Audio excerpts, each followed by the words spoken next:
Hi guys, good morning. Ang breakfast ko po ay green chapati. Bakit green po ito? At saka yung papo. Oh. Yan ang breakfast ko. Alam nyo bakit green ang chapati ko? Anong hinalo ko? Ang hinalo ko po ay spinach. Yung malapad na dahon. Yun po.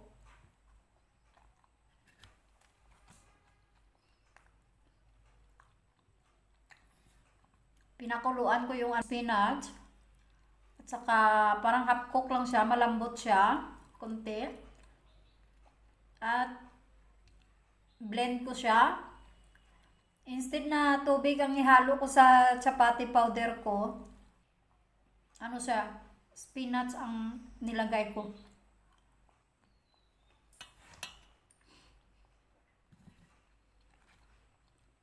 Kahapon wala naman tayong upload video tayo kahapon. Kasi ako lang mag-isa dito, ako lang mag-isa sa tindahan. Dalawa kami ni Nikil. Ang tatay niya may pinuntahan. Pumunta sila sa area ng Tamil Nadu. 2 araw. Pumunta sila doon sa yan ang mga damit. Nag-purchase sila ba? Sabi nila sasama daw ako. Ay, ang sabi ko naman ay ako ay magpahinga muna sa travel. Sa Biyernes, pupunta na naman kami doon sa pinupuntahan namin na umiikot kami ng 7 or 8 oras.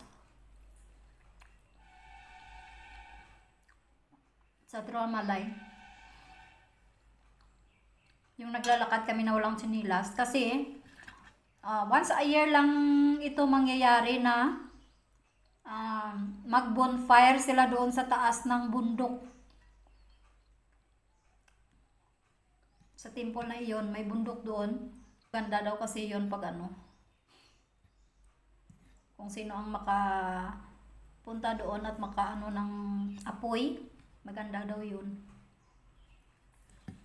Kasi dito sa lugar na ito, hindi nila iniisip na para lang sa pera, mga ganyan ba. Ang importante din dito ang lusugan. Yan ang palagang pinagdadasal. Katulad din sa atin. Pinagdadasal din natin sa Panginoon natin na wala tayong sakit. Makakain tayo ng 3 beses ang araw. Ayan, yan ba. Biyernes at saka Sabado. Biyernes kami ng umaga, aalis mga alas 5. Madaling araw. Nakarating kami doon depende kasi minsan nagsa-stop over kami na para lang kakain Aalis kami ng Friday. Ng madaling araw. Makarating kami siguro doon mga 1:00, alas 2 ng hapon. Mag-bus lang kami, online siya. Pabook lang kami ng ticket. Tapos, kasi pag magdala kami ng sasakyan, yung kasama ko mag-drive, walang pahinga. Hamakin mo, pag dala kami ng sasakyan, mga 8 oras ang biyahe. Galing dito, pupunta doon. So, kawawa naman siya pag mag-drive pa siya. Tapos, walang pahinga. Delikado mag-aksidente ba? Ang magmamaniho ng sasakyan na walang tulog. Buong gabi at saka buong araw. Dati yan ang ginagawa namin. Nagdadala kami ng sasakyan. Pero mas mabuti talaga na bus na lang. Bus, ang ng bus, mga 60 katao. Extra 5 na upuan. 65. 65 tapos. Ang problema kasi dalawa ang nagmaneho ng sasakyan. Pag gusto matulog ng isa naman ang magmaneho. Pag magdala kami ng sasakyan, walang pahinga, tapos hindi ako masyadong makatulog ba. Mas maganda pag sa ano tour bus, sa bus na lang kasi maka-iglip. Kasi isang buwan, isang beses lang yan mangyayari na mag-ano doon. Hindi naman kami kailangan na pupunta doon. Ang gusto lang ba, every full moon po yun ang mangyayari. Every month. May ikutan doon sa sa temple nila. Mabuti nga nakadala ako ng payong. Kung hindi, basa ako. Pero yung iba, yung kasama ko, mas maganda kasi daw yun kahit na umuulan man or bumabagyo or mainit. Gabi naman. Kahit umuulan daw, hindi daw maganda gumamit ng payong or gumamit ng something sa ulo na hindi mabasa or raincoat. Hindi. Ang natural talaga, kahit umuulan, talaga maligo ka daw sa ulan. Pero ako hindi. Nagdala ako ng payong. Baka sakitin pa naman pag malamig time. Last month, pumunta kami doon. Full moon din siya. Full moon siya, tapos umalis kami ng alas 5 ng madaling araw. Kasi dito mag-start sa amin ang bus, tapos yung iba naman pipick upin namin kung saan yung mga baryo-baryo na yun. Siguro nakaalis kami dito na city ay mga alas 8 na. Alas 8 na, tapos nakarating kami doon ang alas 2. 8, 9, 10, 11, 12, 1, 2, 3, tama-tama. Alas 2, tapos nag-stop over pa kami at saka kumain kami ng breakfast namin. And then nakarating kami doon mga alas 2. Hindi na kami nag-stop over para lunch. Pagdating namin doon na lang kami kumain. At saka pagkatapos namin kumain, kanya-kanya na kami lahat. By batch kami. Kung sino, wala namang problema kung sunado ang lugar. Pwedeng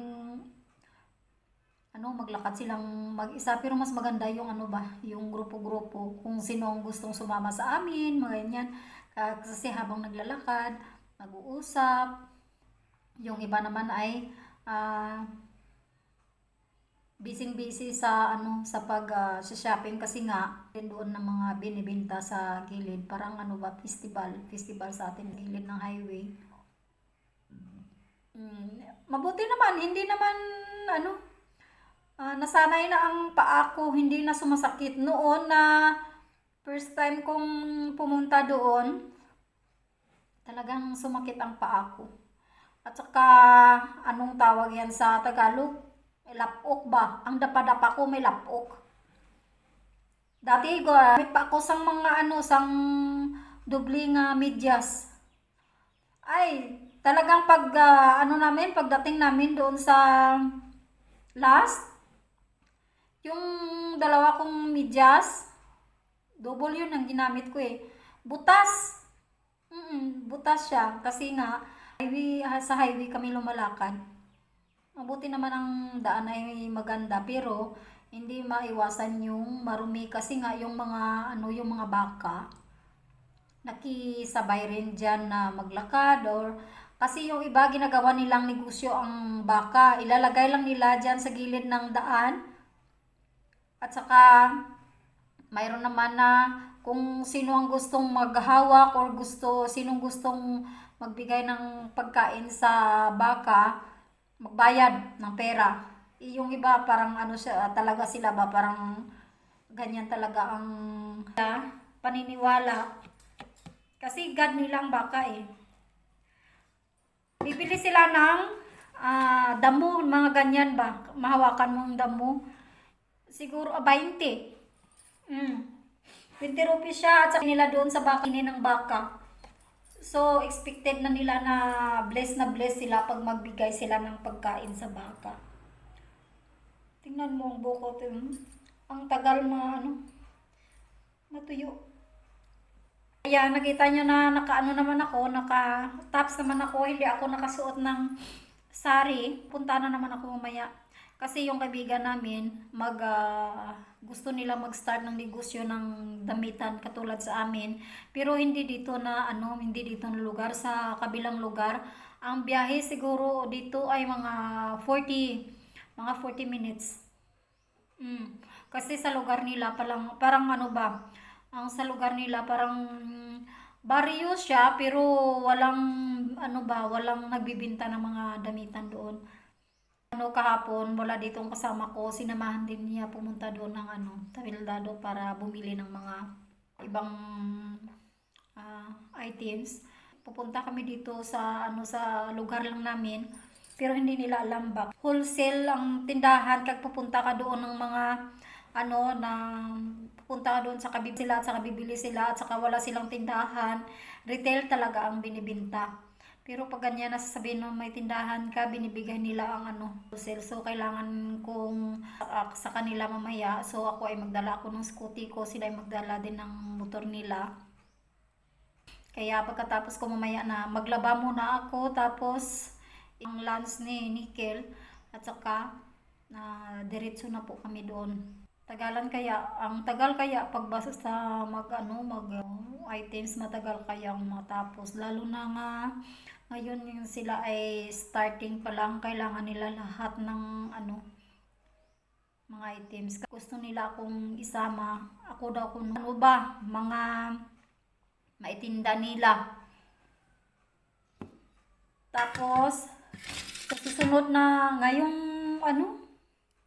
ngayong weeks or sa susunod na next week, gusto rin nila na dadalhin kami sa sa Bangalore kasi hindi nila alam kung saan banda yung doon ang bintahan ng mga wholesaler. Kasi pag sila lang doon pupunta, talagang mahal ang ibibigay sa kanila kasi starting pa lang ang tindahan nila okay lang na pag magsama kami, kahit na gamitin nila ang pangalan namin. Kasi nga, yung mga doon, tindahan doon na binibilhan namin ng mga items namin, andun na nakasave na yung pangalan namin doon sa computer nila. So, alam na nila lahat ang details namin ba. Kasi pag magbili ka doon ng mga items, kailangan ipadala pa ng cargo. So, hindi na sila worried about sa mga detalye namin na mga address namin, tindahan namin, pangalan ng tindahan namin. Doon na lahat nakasave sa computer nila. So, pag magbili kami doon, may diretso na ang automatic na magkano ang ibigay nilang bawas sa amin na presyo. Kasi sila, mag-start pa. Next time, pwede na silang walis na sila lang. Hindi na kami kailangan na magsama sa kanila. Pwede din na magsabay mag-purchase na punta. Pag mag-purchase kami, sasama sila, okay lang yun. Pero mga second time or 3 times, alam naman nila. Mga second time, siguro kailangan pa din nila kasi ang problema, paikot-ikot ang mga lang, isang building lang. Iba-iba kasi halimbawa, dito ay sa isang tindahan ay mga lang yan, mga damit pang babae. Mga damit lang yan pang babae. Tapos sa isang building naman ay mga gamit na panglalaki, doon naman ang panggamit pang mga panglalaki. Yan ang sana kung okay lang sana kung isang tindahan lang, walang problema. Mayroon naman doon na isang building lang, kaya lang ang namin depende sa presyo. Mayroon naman doon na isang kampanya lang na kinukunan namin, pero depende sa presyo, sa quality, mga ganyan ba. Mahirap kaya, magnegosyo ka ng mga damitan, mahirap kaya. Kasi every year talaga, iba-iba talaga ang ang design ang lalabas. Naman, mga bata naman ngayon ay mga new generation. Ang mga bata, gusto na nila ngayon ng mga western na mga damit. Ibig sabihin ng western, yung mga Uso-uso na ngayon ba yung mga jeans, mga t-shirt, yung mga design-design ba, katulad dyan sa atin, mga ganyan na. Kailangan ko na muna paalam sa inyo, magtrabaho muna ako, maglaba muna ako kasi mga alas 12 aalis kami. Ngayon oras ay alas 10, ako may 2 oras pa ako na magtrabaho dito kung anong gusto kong. Kasi kahapon hindi ako nakalaba. So maglaba muna ako, saing. Ayan. Walang supply muna tayo ngayon. Okay guys, hanggang dito na lang muna ha, ang ang chika-chika ko sa inyo. So salamat sa inyong lahat sa panonood ng videos ko. Bye!